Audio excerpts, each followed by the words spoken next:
পশ্চিম মেদিনীপুরের কেশপুর বিধানসভা কেন্দ্রে বিজেপি প্রার্থী তালিকা প্রকাশের পর জোর কদমে নির্বাচনী প্রচার শুরু করলেন বিজেপি প্রার্থী শুভেন্দু সামন্ত।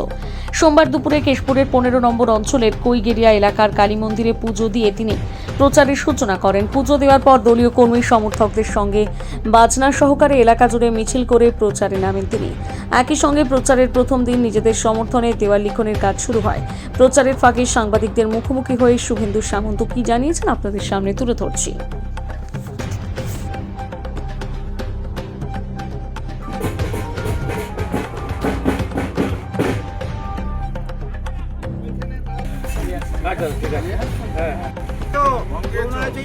गोदावरी सरस्वती नर्मदे सिंधु कावेरी जलस्वी श्रीरंगुरु गंगायर्भो तस्मैश्री गुरुभ्यो एतो बराबर गुरुभ्यो। দেখুন, আজকে আমি এই মা কালীর কাছে প্রণাম আশীর্বাদ নিয়ে আজ থেকে আমি প্রচার শুরু করলাম। আমি এই কেশপুরের উন্নয়নের জন্য, কেশপুরের সুশাসনের জন্য, কেশপুরে বেকার সমাজের জন্য, কেশপুরের স্বাস্থ্যের জন্য তৃণমূল কংগ্রেস কিছুই কাজ করে না। এই যে আপনারা যেসব পিচ রাস্তাগুলো দেখছেন, এই বিশ্বনাথপুর টু আপনি পঞ্চমী, বিশ্বনাথপুর টু আকন্দি, বিশ্বনাথপুর টু জামতলা, এরকম বহু রাস্তা বেহাল অবস্থা, কোনো উন্নয়ন নেই। আমরা চাই ভারতীয় জনতা পার্টি নরেন্দ্র মোদীর নেতৃত্বে এখানে ডবল ইঞ্জিন সরকার হবে এবং এখানে আয়ুষ্মান প্রকল্প, বিভিন্ন যেসব কেন্দ্রীয় সরকারের প্রকল্প রয়েছে, সে বিশ্বকর্মা যোজনা থেকে সেখানে এগুলো মানুষের সুযোগ সুবিধা পাবে এবং কর্মসংস্থান পাবে। আর প্রত্যেক বাড়িতে শৌচালয় হবে। আপনারা দেখছেন বিদ্যুতের যা সমস্যা, এখানে অর্ধেক সময় বিদ্যুৎ থাকে না এবং প্রত্যেক বাড়িতে বিদ্যুৎ কম ভোল্টেজের জন্য বিভিন্ন মিনি যারা বিদ্যুতের উপর নির্ভরশীল হয় না। আমরা চাই এখানে নতুন করে সাবস্টেশন হবে, নতুন করে নতুন কেশপুর হবে এবং তার সঙ্গে নতুন পশ্চিমবঙ্গ তৈরি হবে নরেন্দ্র মোদীর হাত দিয়ে। এটা আমাদের ভারতীয় জনতা পার্টি বদ্ধপরিকর এবং নরেন্দ্র মোদী গ্যারেন্টি।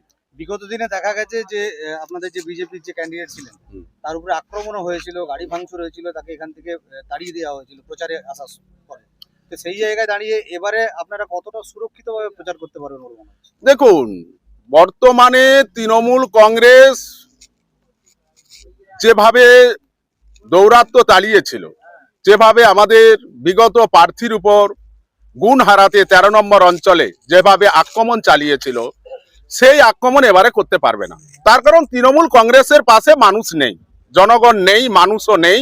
তৃণমূলের কিছু মানুষ বুঝে গেছে যে এখানে একমাত্র বাঁচতে গেলে বিজেপিকে দরকার, তার জন্য মানুষ বদ্ধপরিকর হচ্ছে। এবারে এই ধরনের হামলা করতে পারবে না।